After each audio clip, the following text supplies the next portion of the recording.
नमस्कार प्रिय मित्रों, मैं आचार्य प्रिंस वाजपेयी आपका स्वागत करता हूं आपके अपने YouTube चैनल ज्योतिष से कन्वोल। आज मैं आपको देने वाला हूं तंत्रोक्त मंत्र नवग्रहों के। बहुत सारे लोग हैं जिनको जो पंडित या आचार्य को अफोर्ड नहीं कर पाते।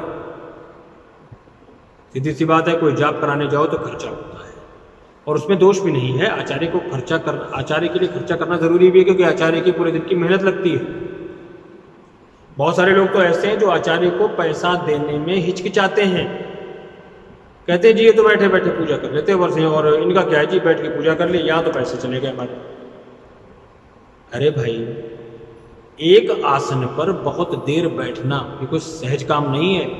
आप कभी बैठ के देखिए, मालूम चल जाएगा।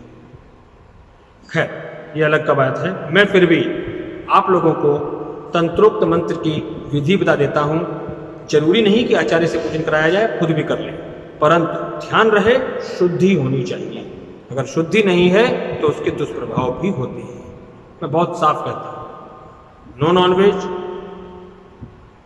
नॉनवेज नहीं खाओ, बिल्कुल मत खाओ।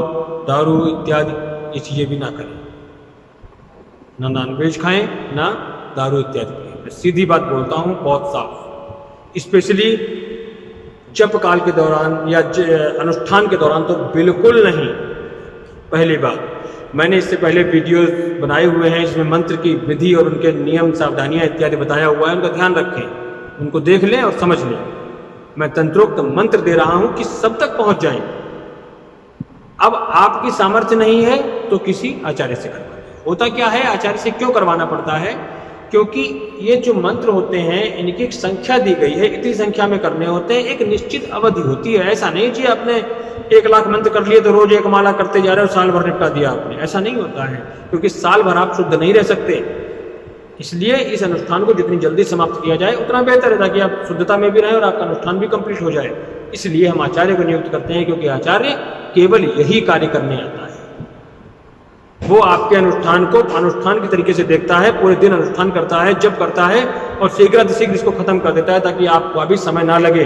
नहीं तो आपको भी मालूम है, पूरे साल भर तो आप भी शुद्ध नहीं रह पाएंगे। मंत्र क्या है, ध्यान से सुने। तंत्रोक्त मंत्र है सूर्य का। सूर्य का मंत्र क्या है? ओम राम राम राम, आमे रा लग करके ऊपर अंकी बिंदी। ओम ह्रां ह्रीं ह्रौं सः सूर्याय नमः। एक ये मंत्र है। या दूसरा मंत्र ले लीजिए तंत्रोक्त, ओम ह्रीं ह्रीं सूर्याय नमः। ये 2 मंत्र मैंने दिए, इनमें से जो आप कर सकते हो वो करें। जबकि संख्या 7000 है, लेकिन कलयुग में 4 गुना करना पड़ता है, तो 7 चौक 28,000 जाप हो गए। इसके बाद दशांश हवन होता है। दशांश हवन करने की सामर्थ्य नहीं है, 28 माला का हवन कहां कर पाएंगे? जब आप आचार्य वर्ण नहीं कर सकते तो 28 माला का हवन कहां से कर लेंगे? तो आप क्या करें, 28 माला का जप और कर लें। यानी टोटल जप हो गए 30,800, यानी 308 माला का आप जप कर लीजिए, तो 1 माला से हवन हो जाएगा। सूर्य का प्रभाव आपको प्राप्त होगा। सेकंड बताता हूं, चंद्रमा। ओम श्राम श्रीं श्रौं सह चंद्रमसे नमः। या दूसरा मंत्र, ओम ऐं ह्रीं सोमाय नमः। जब संख्या है 11,000, कलयुग में हो गए 44,000। दशांश हवन ना करना पड़े, इसलिए दशांश की मैंने माला कर दी, तो 4,400 जाप और, यानी 44 माला और बढ़ गई, तो टोटल माला हो गई 484। जब संख्या हो गई 48,400। तीसरा मंगल, ओम क्रां क्रीं क्रौं सह भौमाय नमः। ओम क्रां क्रीं क्रौं सह भौमाय नमः। और दूसरा मंत्र है ओम ऐं ह्रीं, क्षमा करिएगा, तो और दूसरा मंत्र है ओम ह्रूं श्रीं मंगलाय नमः। जब संख्या 10,000, कलयुग में 40,000, दशांश के 4,000 और, यानी 44,000। यानी माला कितनी बन गई? 440 माला आपको करनी होगी। फिर आता है बुध, ओम ब्रां ब्रीं ब्रौं सह बुधाय नमः। दूसरा मंत्र है ओम ऐं श्रीं श्रीं बुधाय नमः। इनके जब संख्या है 9,000, कलयुग में हो गए 36,000, दशांश हो गए 3600, तो टोटल जाप कितने हो गए? 39,600, यानी 396 माला आपको करनी होगी, और 1 माला का हवन। उसके बाद कौन सा गुरु आता है? ओम ग्राम ग्रीम ग्रौम सह गुरुवे नमः। या दूसरा है ओम ऐम क्लीम बृहस्पतये नमः। जप संख्या 19,000, कलयुग में 76,000 और इसका दशांश हो गया 7,600। टोटल जाप हो गए 83,600 यानी 836 माला। इसके बाद आता है शुक्र, ओम द्राम द्रीम द्रोम सह शुक्राय नमः। दूसरा मंत्र क्या है? ओम ह्रीम श्रीम शुक्राय नमः। जप संख्या है 16,000, कलयुग में हो गए 64,000, दशांश हो गए 6,400 यानी टोटल जप हो गए 70,400। 704 माला कर करके आप एक माला से यज्ञ कर सकते हैं इसका। शनि, ओम प्राम प्रीम प्रोम सह शनये नमः।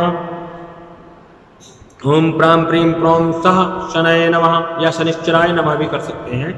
और दूसरा मंत्र है ओम ऐम ह्रीम श्रीम शनिश्चराय नमः।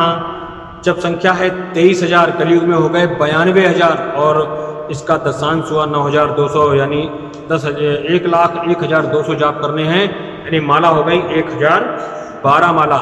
राहु, ओम ब्राह्म ब्रीम ब्रह्म सह राहवे नमः। और दूसरा मंत्र है ओम ऐम ह्रीम राहवे नमः। जब संख्या है 18,000, कलयुग में हो गए 72,000, 7,200 जपांश दशांश के तो 79,200 जब संख्या होती है। 792 माला करिए और एक माला का जप कर दीजिए, यज्ञ कर दीजिए। केतु, ओम स्त्राम स्त्रीम स्त्रोम सह केतवे नमः। या दूसरा मंत्र है ओम ह्रीम केतवे नमः। जब संख्या 18,000, कलयुग में 72,000, 7,200 और 79,200, 792 माला। ध्यान रखिए मालाएं ज़्यादा हो जाए चलेगा, कम नहीं होनी चाहिए। एक चीज़ मैंने आपको बताया यानी कि जब संख्याओं 308 माला, 484 माला, 440, 396, 836, 704, 1,012, 792, 792, ये जैसे शनि का जाप कर रहे हैं 1,012 माला हैं तो समय बहुत मुश्किल आपका 5 से 7 दिन लगना चाहिए। अकेले हैं तो 9 दिन लगा लीजिए, इससे ऊपर नहीं। इसीलिए आचार्य को बुलाया जाता है ताकि आचार्य समय के अंदर ये कर दे, क्योंकि आप भी जानते हैं पूरे साल भर आप शुद्ध नहीं रह सकते, पूरे महीने भर भी आप शुद्ध नहीं रह सकते। किसी को बुरा ना बोलना इत्यादि सब चीज़ें इसमें सम्मिलित होती हैं। मैंने पूरा एक माला विधान दिया हुआ है, जब विधान दिया हुआ उसको देख लीजिएगा। ये जब करने से पहले ऐसा ना हो कि आप आचार्य को पैसा नहीं देना जी, बाकी किसी को भी दे दो, पुलिस को दे दो, कोर्ट कचहरी में दे दो, अस्पताल में दे दो, डॉक्टर को दे दो, आचार्य को नहीं देना। ये करते क्या है महोदय? जिस दिन एक आसन पर 8 घंटे बैठ जाएंगे उस दिन आपको मालूम चल जाएगा रीढ़ की हड्डी सीधी नहीं होती है, ऐसे पकड़ के बैठ जाओगे। ये सच्चाई है। आचार्य को इसलिए देना चाहिए। लेकिन मैं कहता हूँ आप अपने अंदर भी ये आसन जागृत करिए, आप बैठने का प्रैक्टिस करिए। अगर आप कर लेते हैं तो आप भी कर सकते हैं। ऐसा नहीं है कि आचार्य के करने से ही लाभ होगा, आपके करने से तो और ज़्यादा लाभ होगा। आप करें तो सही, अशुद्ध ना करें, गलत ना करें, समय के अंदर करें, आपको लाभ होगा। इन्हीं शब्दों के साथ अपनी वाणी को विराम देता हूँ। हर हर महादेव, जय शिव शंभू, जय बजरंगबली महाराज।